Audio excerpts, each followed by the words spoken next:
Welcome back. This is the Breakfast Club. We're taking you now to the roads, and we've taken a bit of a break from the roads in the last few days. We're bringing you what Overdrive has to say. This is a closer look at the newly launched BSA Gold Star 650. It's a retro-themed roadster that, as we speak, is turning heads.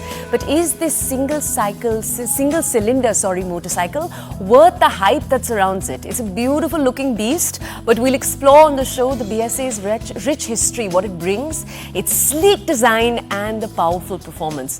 We'll also find out, and this is very important, how it stacks up against its predecessor. So, should you actually go for it or not? This is the Overdrive verdict. Take a look.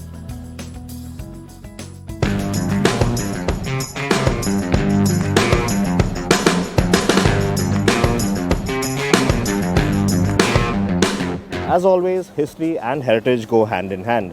Now, history tells us about hardships and certain struggles that we've learned from the past. It shows us where we've come from before and what we have come to today. And in terms of heritage, well, that shows us the different values that we hold true, that we like to carry forward to generations in the future.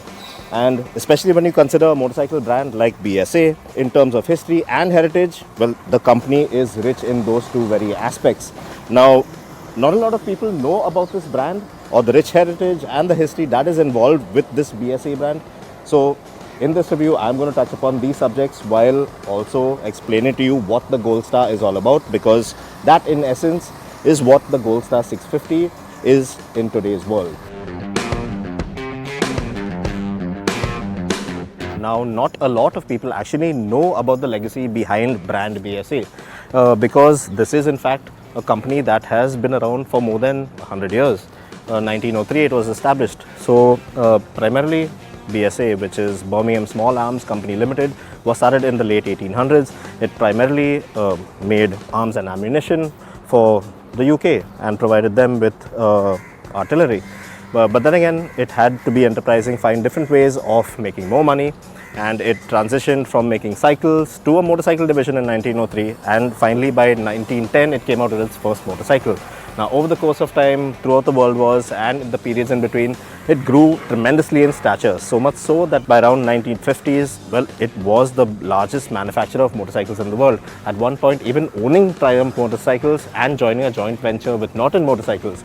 According to statistics, well, 1 of every 4 motorcycles in the world at that era was in fact a BSA motorcycle. So that in its own is crazy.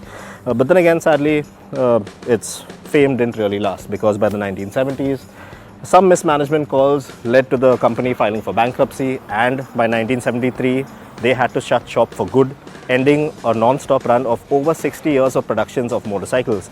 So that was really sad. In 2016, the Mahindra Group, a subsidiary which is Classic Legends, took over the reins of BSA, becoming the custodian of the brand and revived it. So much so that in 2022, they brought out this motorcycle. The same 650 Gold Star that you see here was launched in the UK.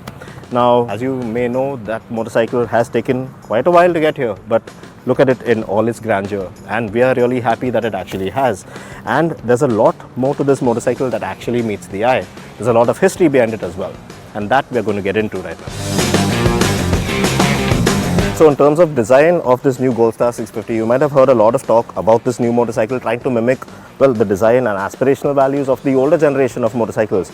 And for your visual delight, I have with me out here today a 1959 DBD 34, and as you can see, in really pristine condition in terms of design, how similar they actually are. The color scheme of this new Legends Edition model is quite similar to what you had in the bikes of old. The sizable fenders on both ends, particularly the holdings on the rear, look quite similar. So does the round halogen headlamp, the front suspension with the fog covers. I love the twin pod readout that's modelled after the old Smith's dials, and although it's a lovely old school touch, I'm not particularly a fan of the way these new needles move about. While the old bikes had a headlight mounted ammeter, you now have a small circular display which shows you all the warning and indication lights, which is neat touch indeed. And it doesn't end just there. Moving a little further back, you'll notice a similarity in the form of a double cradle chassis. The fins on the engine blockhead, which mimic the old air-cooled engine, even though this new motor is liquid-cooled. They've also tried to replicate the old engine side casings, which are a good throwback to the goldies of a bygone era.